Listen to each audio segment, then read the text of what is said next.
God is good. All the time. All the time. God is good. Alakpakan po natin ang Panginoon.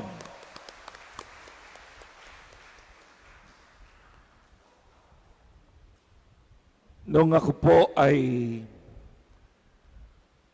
nagtapos ng pag-aaral, ako po'y napakasaya. Biruin nyo naman kasi 15 taon ang aming pag-aaral sa seminary. Parang naramdaman namin na talagang bulok na kami sa loob. Marami ang lumabas. At kaunti na lang kaming natira, 8. Pagkatapos, 2 kaming naging pari. At yung isa yata, hindi ko alam kung nasa loob pa o siya ay pari pa. Ako na lang mag-isa. Alam ninyo, mga minamahal na kapatid, yung aking karanasan pagkatapos ng aking pag-aaral sa Roma, itinapon ko po ang aking mga aklat. Tinapon ko ang aking mga notebook pagkatapos kong kumuha ng exam na nakapasa naman ako. At pagkatapos binigyan ako ng certification na ako ay pwede ng ordinahan. Kaya sa tuwa ko, tinapon ko yung notebook ko sa gitna ng daan. At sabi ko, salamat, magpapakasarap na ako sa aking buhay. Wala nang paghihirap, wala nang kalungkutan. Gagawin kong maging masaya ako sa pagiging pari. Ang nasa isip ko noon, mag-aalis ng mag-aalis.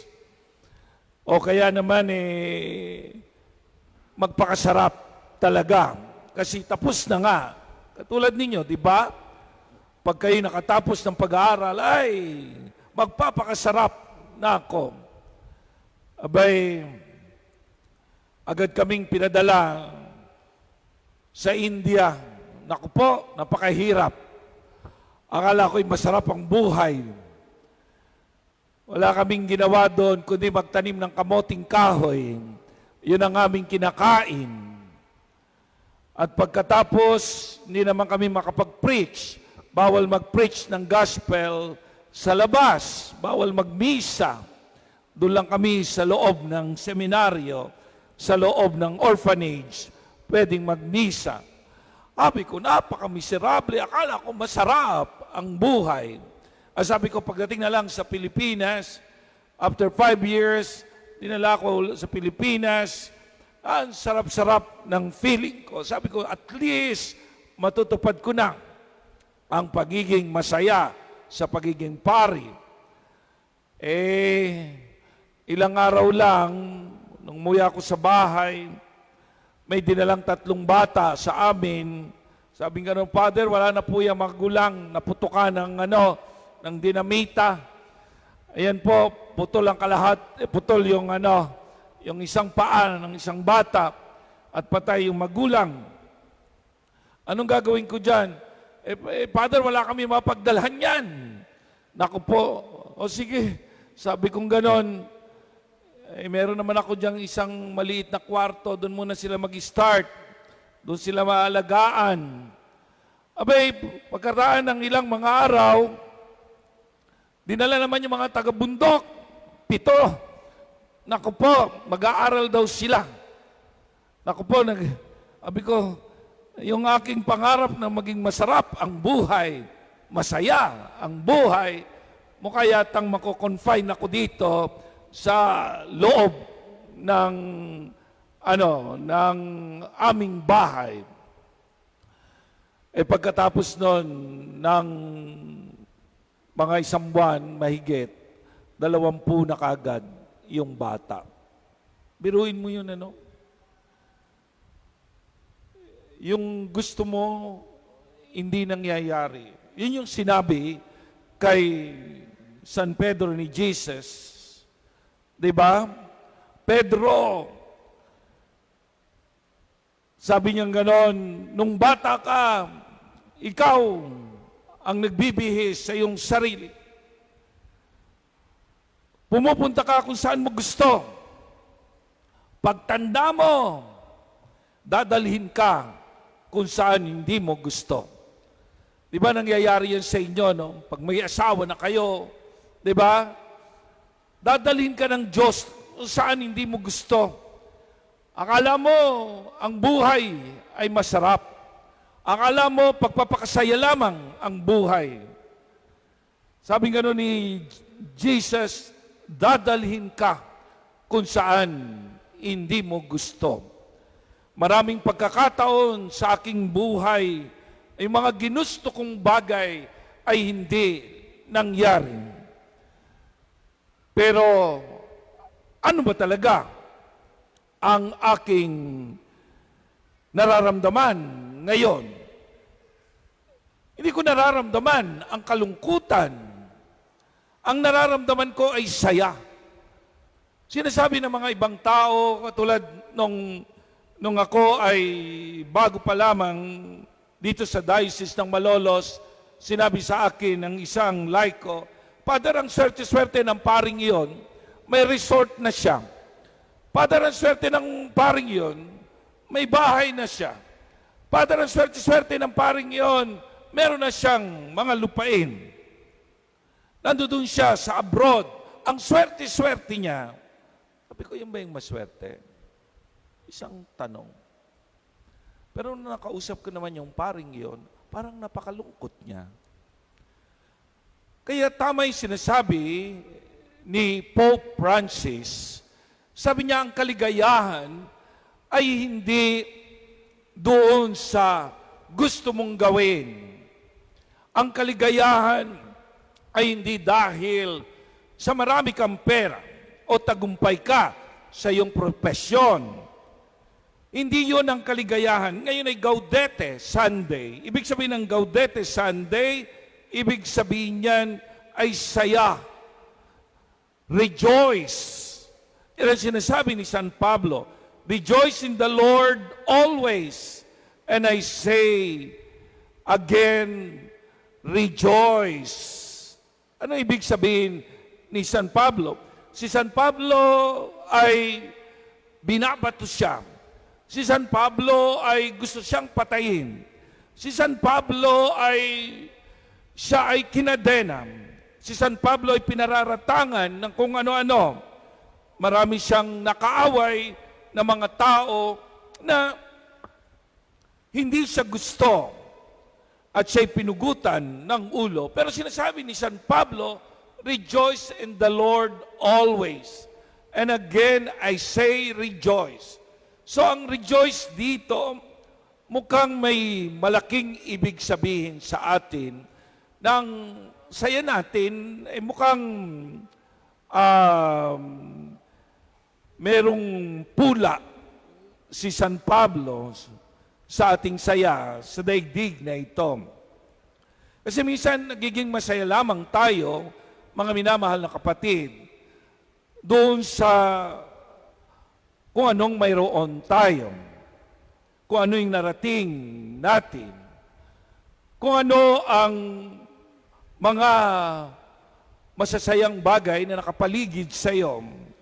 Parang ayaw mo ng ibang mga bagay. Pero may sinasabi dito sa buhay ni San Juan Bautista. Biro mo si San Juan Bautista ay dapat siya ay maluhong tao sapagkat kaisa-isa siyang anak ng isang saserdote na may kaya-kaya sa buhay. Tinitingala. Pagkatapos ay kaisa-isa siyang propeta noong araw. So he was very famous. Kilalang kilala siya. Tinitingala siya ng mga tao. Siguro ang daming nagdo-donate sa kanya kasi ang daming mga tao naiinggit na nga mga pariseyo at mga saserdote sa kanya. Kaya nagpadala na ng sugo kay Juan Bautista. Sino ka ba talaga? Sabing ganon. Kasi Ang saya-saya dapat niya, pero bakit ganun siya? Iba yung saya niya. Ang saya niya ay nanggagaling sa kanyang role, sa kanyang misyon. Ang misyon niya ay dalhin ang mga tao kay Kristo. Hindi siya masaya dahil hinahangaan siya. Hindi siya masaya dahil siguro pwede siyang makakuha ng maraming pera.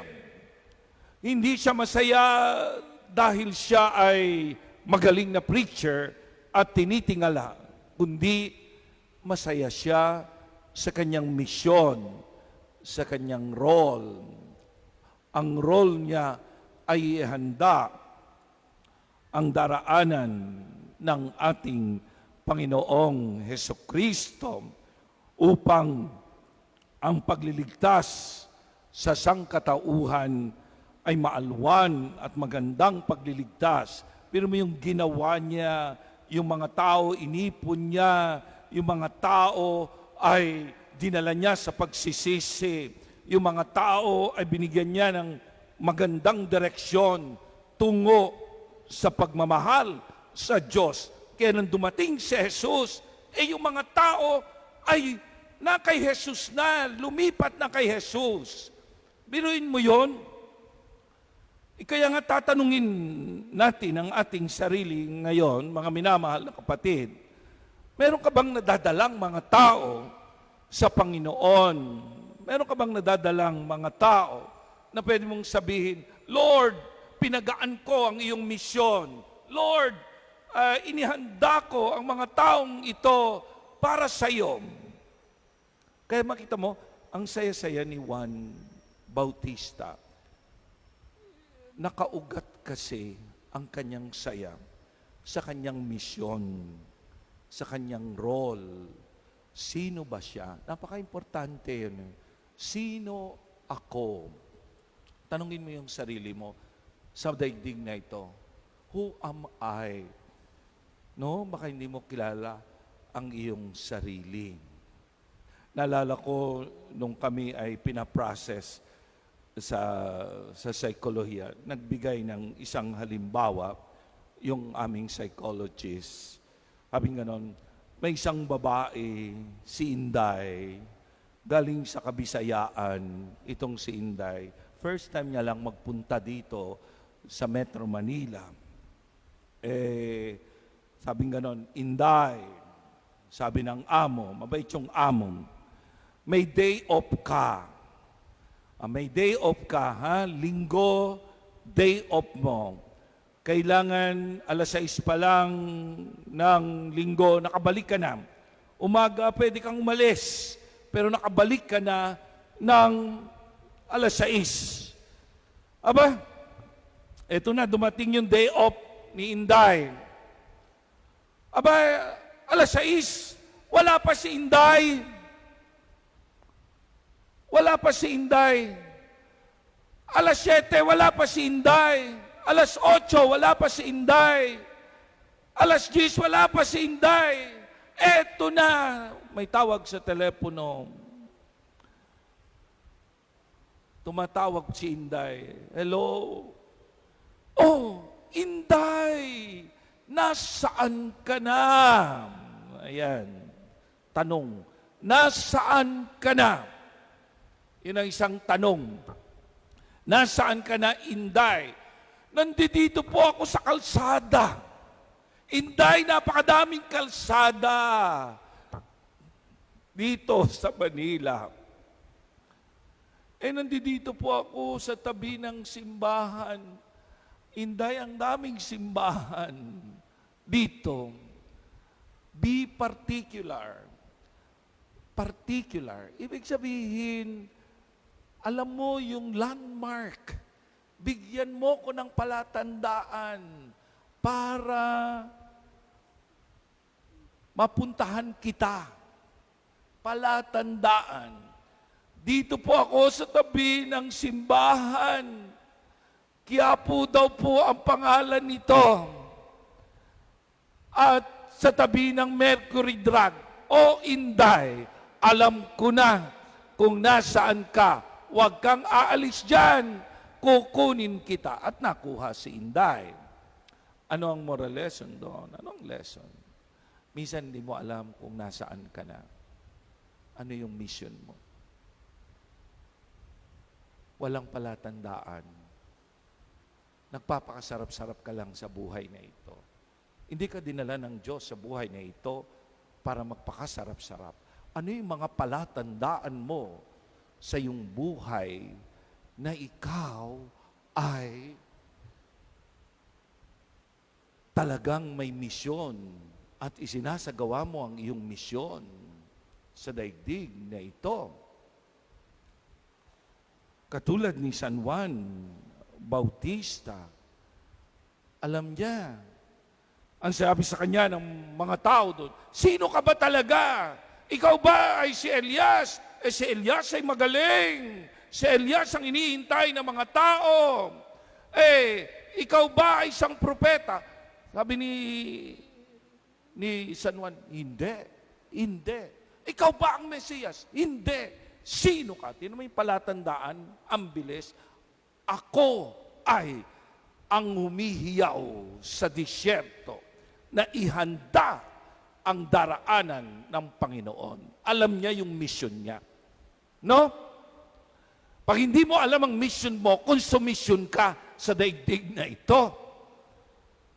Dapat alam mo, kung ikaw ay isang tatay, alam mo na iyan ang mission mo. Kung ikaw ay pari, alam mo ang mission mo. Kung ikaw ay lay minister, alam mo ang mission mo. Kung ikaw ay nasa barangay, alam mo ang mission mo. Hindi yung pupunta ka sa isang lugar na hindi mo alam ang iyong misyon. Ikaw bilang Kristiyano, alam mo ang mission mo. Dapat. Di ba? Si San Juan Bautista, ang kanyang role ay gabayan ang mga tao. Yun din ang role mo. Hindi mo talaga role na alisin ang hirap ng iyong mga anak. Minsan sinasabi, kaya ako nagtatrabaho dito sa abroad para hindi kayo maghirap. Hindi yan ang role mo. Hindi yun ang role mo. Hindi mo matatanggal ang hirap. Paano ang pagiging mabuting asawa? Paano ang pagiging mabuting ama? Paano ang pagiging mabuting mamamayan? Kaya nga sabing ganun kung ikaw daw ay kasama sa Katolisismo, dapat alam mo talaga kung ano yung mga palatandaan sa buhay na ikaw ay alagad ng Panginoon. Di ba? Alam mo, minsan hindi mo alam.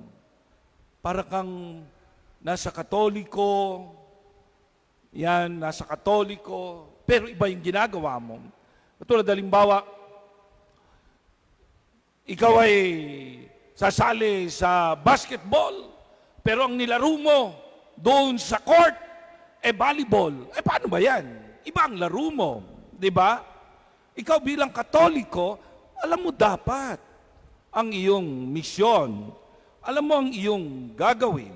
Miskin pagsisimba tuwing linggo, alam mo yan, gawain niya ng isang ama na dadalhin mo ang iyong anak sa simbahan tuwing linggo, isasama mo siya sa sambayan ng Kristiyano para matutunan niyang magmahal sa Diyos, para matutunan niya na siya ay maging mabuting Kristiyano, matutunan niya ang pagsamba.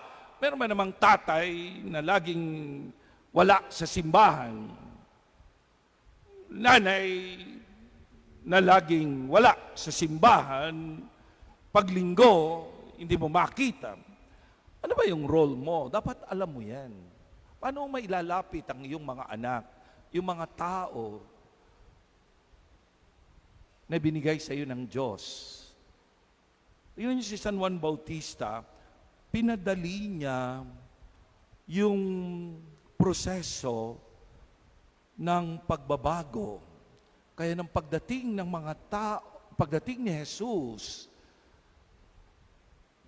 ang mga tao ay madaling-madaling lumipat kay Jesus. Madaling-madaling nagmahal kay Jesus. Madaling-madaling naglingkod kay Jesus. Kaya malaking utang na loob ni Jesus kay San Juan Bautista. Pati yung mga alagad ni Kristo, karamihan doon ay galing kay Juan Bautista. At tinuro niya, ito ang kordero ng Diyos. Ito ang nag-aalis ng mga kasalanan ng sanlibutan, hindi ako. Malinaw yan sa kanya. Meron siyang security, hindi siya insecure. Kahit na nawala yung mga tao sa kanya, pumunta kay Jesus, yung mga alagad ay pumunta kay Jesus, ay hindi sumama ang loob ni San Juan Bautista. Kaya sabi, itong taong ito ay dakila sa lahat. Pero, ang sinumang sumunod sa kalooban ng Diyos, ang sinumang nagsakripisyo din, ay mas dadakila pa kay Juan Bautista. Tingnan ninyo, kaya ang trabaho natin talaga ay dalhin ang tao kay Kristo. Pagsikapan natin. Kaya nga, ito'y hamon sa mga naglilingkod sa simbahan, lalo na yung sa BEC, yung mga nasa commission, paano nating ang sambayanan ay dadalhin kay Kristo. Pati na ang mga magulang, kayo mga magulang, sama-sama tayo. Kaya nga, akbay-lakbay, yan ang synodality. Pag sinabing synodality, nagpulong ang Santo Papa at mga obispo at mga kaparian at ang maraming laiko. Anong gagawin natin sa simbahan? Sama-sama tayong magakbay-lakbay. Sama-sama tayong magtulungan. Huwag nating ipaubaya lamang sa pari yan. Iisa lang ang pari sa bawat parokya. Kulang na kulang ang oras, panahon para sa bawat isang binyagan. Kaya nga, yun po yung gustong sabihin dito. Binubuksan tayo sa isang pananaw na dapat ikaw din ay nakikilahok sa misyon ng simbahan. At simulan iyon sa ating pamilya. Simulan sa ating pamilya. And then, isa pang gustong sabihin dito, mga minamahal na kapatid, ay yung tungkol sa mga dukha, mga may hirap. Paano natin pagtutulong-tulungan yan? Hindi po ba? Yung mga dukha. Alam ninyo, meron daw tinatawag na seasonal affective disorder. Ano yung seasonal affective disorder? Marami daw nalulungkot pag Pasko. Sana hindi na daw nagpasko. Sinisi pa ang Pasko. Kasi ang nakikita ay yung celebration. Ang nakikita ay yung commercial na Pasko. Ang nakikita ay yung paggastos ng pera sa Pasko. Kaya ang dami daw mga taong nalulungkot. Yung iba nga daw nagpapakamatay sa panahon ng Pasko. Nakakaawa. Pagkatapos, wala tayong sensitivity. Makikita mo, dito daw sa Pilipinas, laging post ng pagkain, ng mga reunion, ng mga parties, and then post ng mga regalo. Hindi mo ba nararamdaman na ang daming mga mahihirap? Na kapupost mo ng kapupost, naiinggit, pwedeng mainggit, ma-insecure. Tapos sasabihin, wala akong kasalanan. Guilty ka. Guilty ka. Kasi alam mong maraming hindi kumakain. Alam mong maraming hindi sumusweldo. Tayo lang daw yung bansa na post ng mga pagkain, post ng mga pinupuntahan natin kung saan-saan. Sobrang pagpupost sa social media at parang kaawa-awa yung mga taong naghihirap.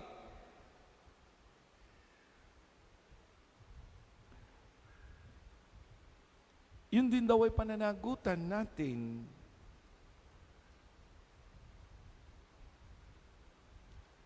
Dapat daw nandoon tayo sa isang kaisipan kung paano natin ililigtas ang bawat isa. Kung paano natin aamuin ang bawat isa. Kung paano natin tutulungan ang bawat isa.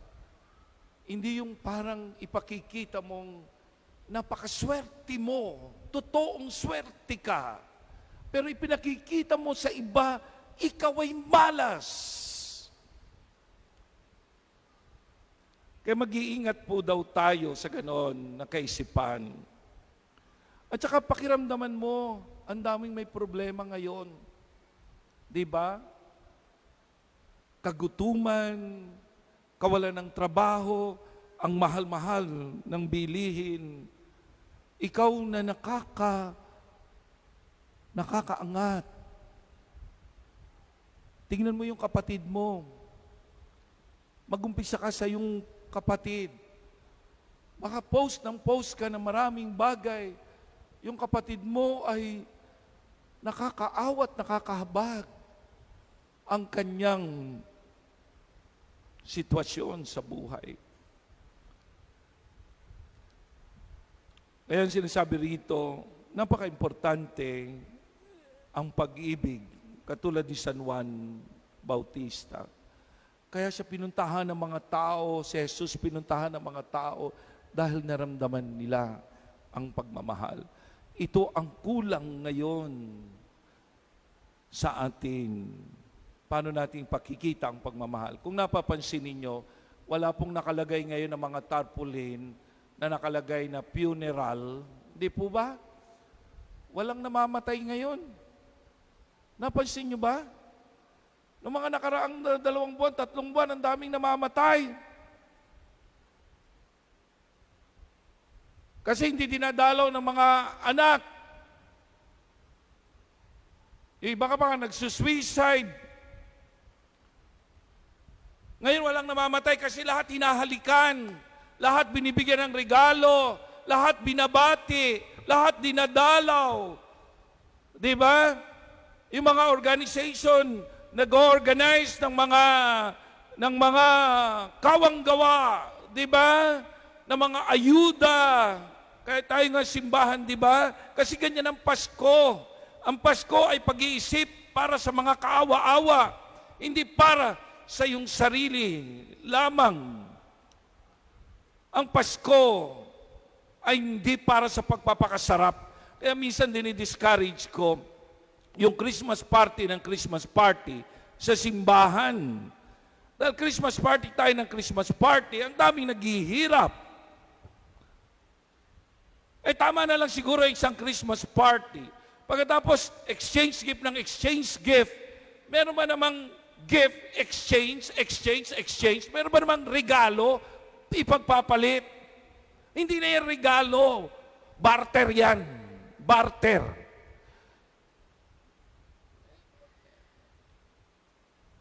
Pag regalo, ibinibigay. Hindi po ba? Espesyal, sakit-sakit pa sa kalooban nung nag-exchange gift. Yung regalo niya napalitan ng mas mura. Wala na yung diwa doon. Ang diwa ng regalo, ibigay.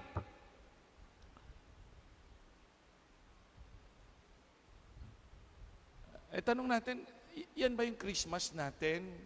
Yan ba yung pag-ibig ni Jesus? Siguro kung mag-exchange gift kayo, o magdala tayo ng regalo. Pero wag nang tawagin exchange gift. Di ba?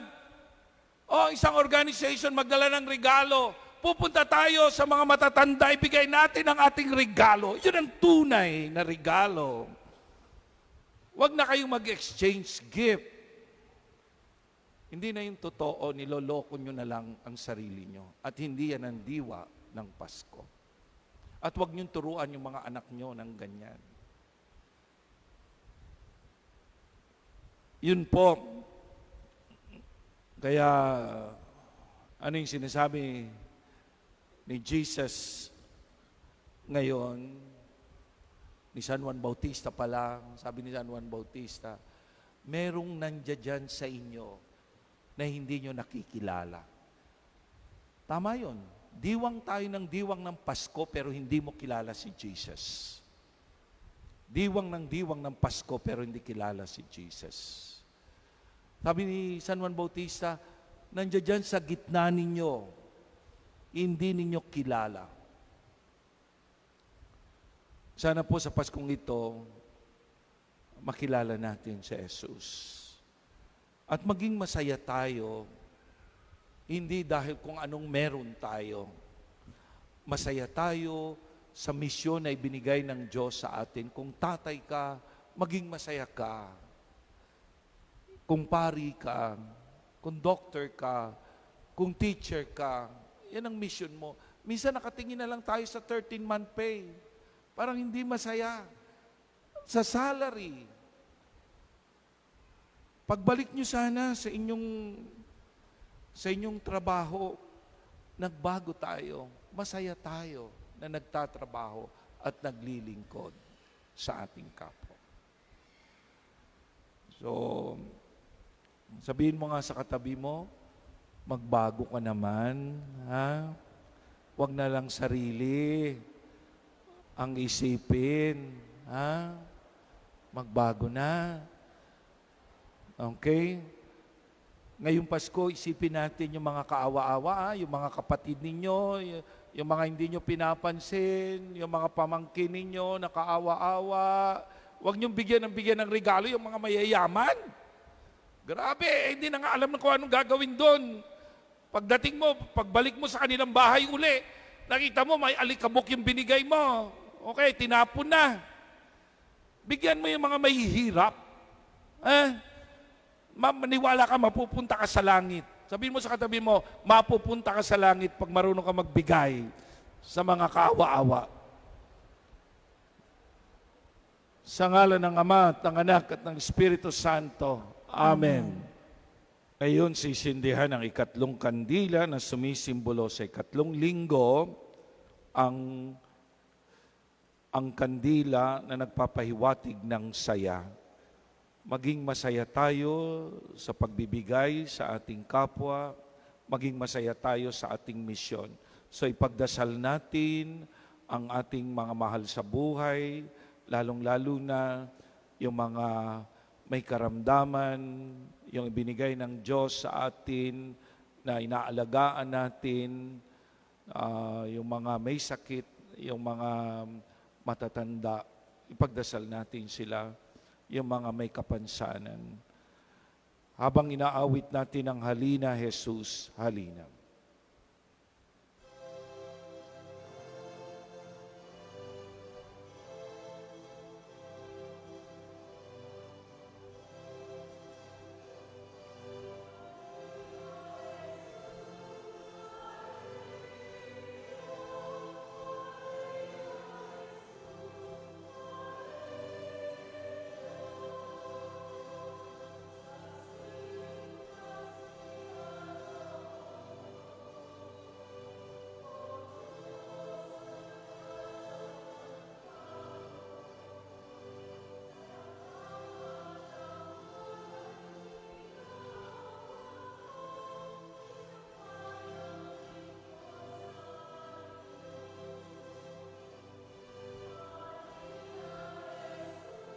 Anak matay.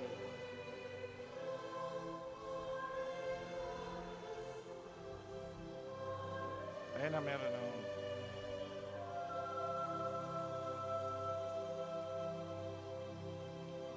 Amang mapagmahal, bigyan kami ng lakas ng loob upang maipahayag sa daigdig ang kagalakan na dulot ng pagdating ni Jesucristong aming Panginoon magpa sa walang hanggan. Amen.